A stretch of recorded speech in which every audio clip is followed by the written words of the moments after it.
Welcome back. Valentine's Day is about 2 weeks away, and what could be more romantic than taking your sweetie to dinner and then the opera? James Norman and Suzanne Rorick join us from the Toledo Opera with Sarah Mortensen and Stephen Naylor, who are going to perform for us in just a moment. Give us a wave.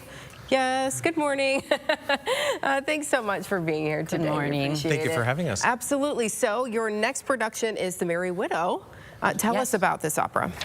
Well, it's an operetta, which is a light comic opera. No one dies. Yes. There's laughter, there's dancing. It's really a fun time. Set in a fictional land of Pontevedra, and the widow has just come into a lot of money, and Pontevedra can't let her marry someone outside the fatherland because then they'll be bankrupt. So they need her 200 million francs to stay in the country. So there are many suitors, as you might expect, but we need them to be Pontevedrians. So hilarity ensues, as they say. And it's sung in English. Okay, that was my next question. And it is it's a beautiful, lovely, fun operetta.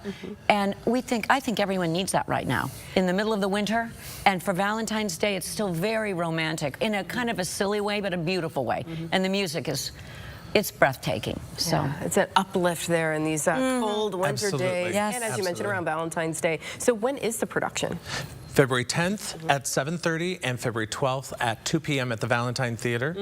Yeah, so just in time for Valentine's Day. And I want to recognize, we're always supported by our patrons, the people who come into the opera, but this is particularly sponsored by Elizabeth Wolf from the Wolf Family Foundation and Key Bank. So they deserve to be named because it's without that kind of support for the arts and culture in Toledo, we wouldn't have such magnificent professional productions like what we're doing at the Valentine next weekend. Yeah, let's talk a little bit about, how big this production is.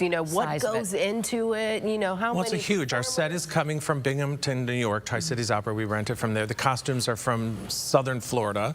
Our artists have come in from New York and southern Ohio. We have a lot of local, about 75% of the cast is local, and my co-director, Jamie Offenbach, has come in from Hawaii, so we're from everywhere. Aloha. Yeah, aloha. Yeah, February. Sorry about that. Yeah.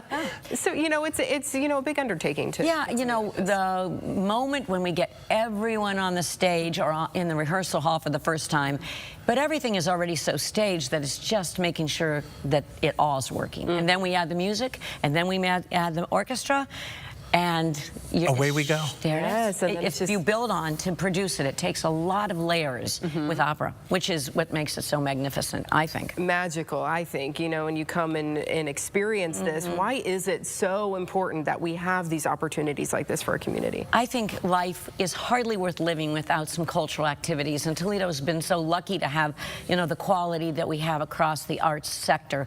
And that's why, this has long been in our whole mankind. You need to laugh and sing and enjoy yourself, and we need those distractions, and this is more than a distraction. This is entertainment extraordinaire. Absolutely. Really over the top. It's fantastic. It's just the talent. It's just incredible to witness. Okay, Well, so you're about to witness. How can we get tickets? You can call 419-255-SING, which is 7464, or just go to ToledoOpera.org. Okay, and what is Sarah going to sing for us this morning? She's going to sing a piece which is pretty well known. It's called The Velia, and it's a standalone piece. It doesn't really further the story, but it's just, let's celebrate the fatherland with a tune that we all know. Okay, all right. Well, let's hear it. Take it away.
suddenly he